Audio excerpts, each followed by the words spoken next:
Hello, my friend. In this video, I'm going to show you how I started a brand new YouTube channel that was only focused on music. I brought it up to 120,000 views and 750 subscribers completely organically in only 4 months. We'll be taking a look into the YouTube Studio backend of this brand new channel, so I can show you all of the videos I've been posting, all the stats that I've been getting, and kind of give you an idea of what worked and didn't work for me. And then we'll also be going over the 6 main tips and tricks that I learned along this way so that you can apply this to creating your own YouTube channel that's only about music, or if you wanted to make a YouTube channel that's about playlists of the kind of style of music that you're in. It's incredibly useful and you might find this pretty useful as well.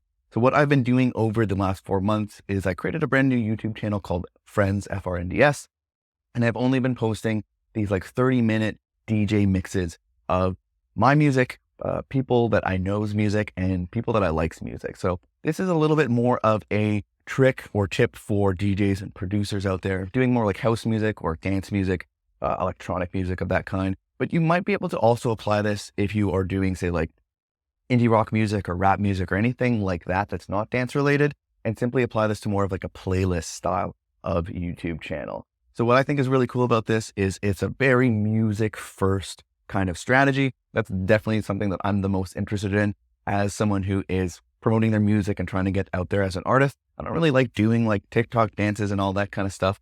I like doing stuff that's really focused on the music. I'm really happy with what happened here with this YouTube channel. So with that said, we'll be diving into the back end right now and going over my 6 tips. So hopefully you find this video useful, and let's jump right into it, I guess. Cool. So now we're in the back end, the YouTube studio of the new channel that I've been working on. So let's go ahead and let's start by looking at some of the analytics. So we'll jump over here and let's do the lifetime of this channel. So you can see that we started over in May or March, doing a couple of videos, and you can see there wasn't too much in terms of streams. I think each one of these, yeah, we can see per day, each video, all the videos on the channel was getting maybe 2, 0, 15, something like that. I took a break for a little while because this was kind of discouraging, to be completely honest.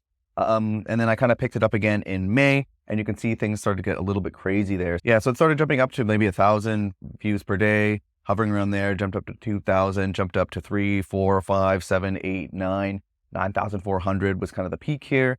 And then it kind of started to slow down, brought all the way back down. And around here is where we're at now.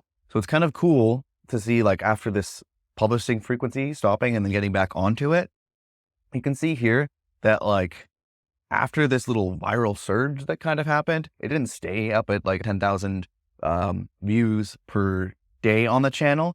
But when we were starting at 0 to 1 or so, now the average is actually staying at around 1,000 views per day. So after this nice little surge, still everything's going pretty well. And so if we look at the content as well, we started way back here. Something also I did notice is this video in particular, the underground house mix, that's now at 48,000 views. This is the one that really popped off for my channel and kind of set all the growth for everything else. These ones before it, these were at like maybe 30 or 40 views. And then once like the channel started picking up and it started getting put into the algorithm and maybe subscribers were joining and all that cool stuff, like now these older ones, instead of 30 or 40 views, this one jumped up to almost 20,000. We got 4,000, 8,000, almost 2,000, and around 1,000. And then all the additional ones after that, 19,000, around 4, 7, 7. This one didn't do too great. Didn't even crack 1,000. We got 1.2, we got 3,000. And this one I dropped a couple of days ago at the time of making this video, and it's around 600. So it's pretty cool that that this ended up popping off. I really love doing stuff that it's music first kind of stuff instead of having to do anything like skits and stuff like that to get my music known. Because one thing is that I am including my own songs in a bunch of these mixes, including links to free downloads to those individual songs that are in those mixes. So it's getting some extra attention to my music as well, which I'm pretty excited about. You can kind of see there, free download. So now let's jump into some tips on what I would recommend if you wanted to try to blow up your own music channel doing mixes or maybe playlists or something like that. This is all still a little bit new and experimental, so still kind of figuring this out. I've only been doing it for a couple of months, but I'll share what I've learned so far, and hopefully this will be helpful to you. I think first tip number 1 is to make the titles super simple, or at the very least, have an idea of what other artists or other channels are doing in the genre that you want to get into and see, kind of emulate that in a way. So I noticed like it's like chill house music mixes.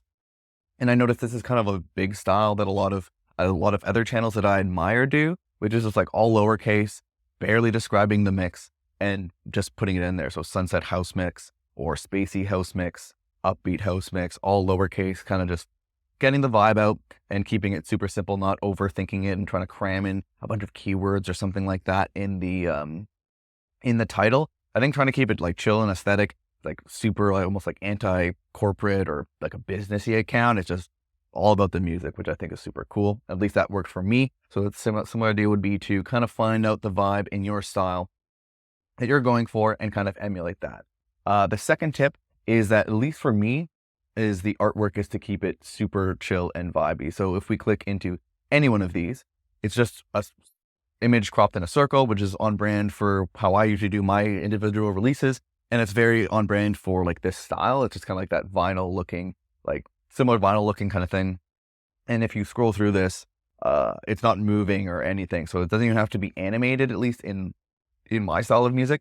But again, what you'd want to do is kind of see other channels that are doing well for you, see what other channels are doing well in your style and kind of emulating that as well. So for this style, it's very, very simple, very straightforward, just kind of catch a cool like aesthetic. It doesn't need to be animated or anything like that, which is really nice. And this is at least is what is working for me in terms of the art. Third, I want to talk about song selection, because I think that was also paramount in getting this kind of result. And first is, if we go back to the one that actually popped off the most, the underground house mix, we can see here, like, these are two songs that are from a local record label in Toronto, a really cool one called All Black Records. So I included those. This is Yeska is a smaller artist, also I think in London. He's doing really, really well. He's really, really awesome. And I actually have we released music on a record label compilation as well with Eton Messi. That was really, really sweet. So shout out Yeska and Eton Messi. But again, it's kind of like a smaller artist.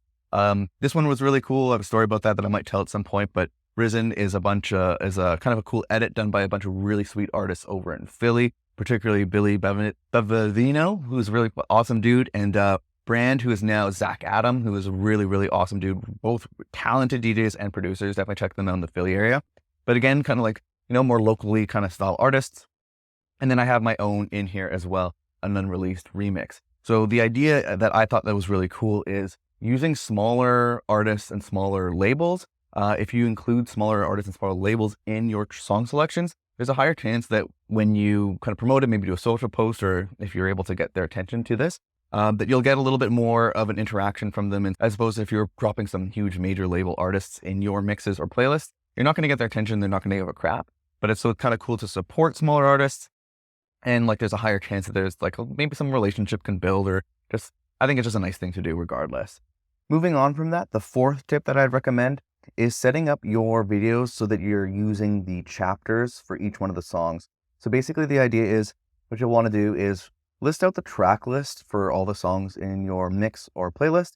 And beside each one of those song and artist names, include the timestamp for when that song starts or when it roughly starts. So this way, up at the top here, you'll have all these nice little chapters. And what's nice about this is I think it might have some kind of SEO benefit, because you're kind of adding in all the artists and song names in case anybody's searching for that. And that can also be like a little something for the algorithm to latch onto.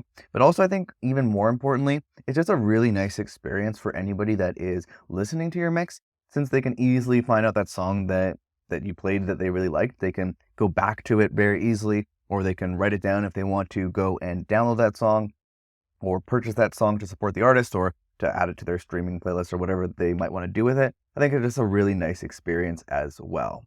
Moving on from that, I would say a tip, at least for my style of music on this channel, is to focus on shorter mixes. And I found that 30 minutes seems to be the sweet spot. So I did experiment over here with an hour-long mix.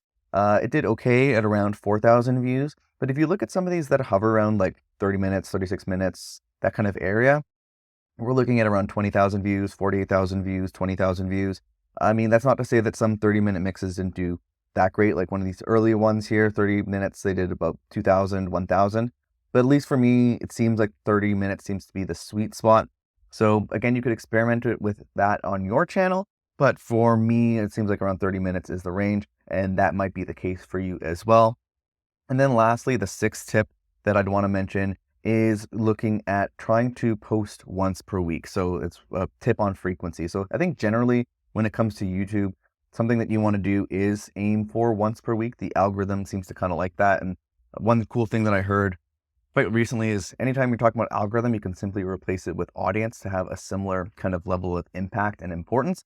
So just like how the algorithm is wanting to see like you're posting frequently on the same day once per week, so does your audience want to see that same thing. So if they want to be able to come to expect that every Friday they're going to see a new mix from you, or every Monday they're going to see a new mix from you, or twice per week they'll be able to always see new mixes from you. So people just don't like surprises. They want to see that, be able to expect that. And I think once per week seems to be almost like a general like YouTube tip, regardless of what kind of channel you're doing.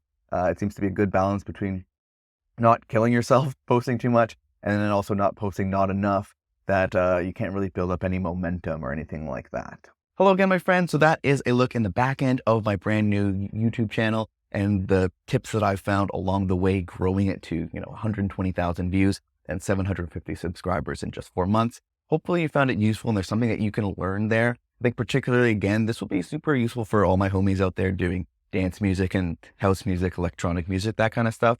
But again, you might be able to apply this to kind of like a playlist style video where you put a bunch of songs in. Maybe you're not mixing it, but you can still kind of promote music in that kind of cool way and start building up a channel like this yourself. Again, this is kind of like early days with this experiment, but I'm really, really, really liking it. I love the results that I've gotten so far, for one. And also, I might have mentioned, but I find it quite fulfilling having something that's mostly just focused on music that's doing really well.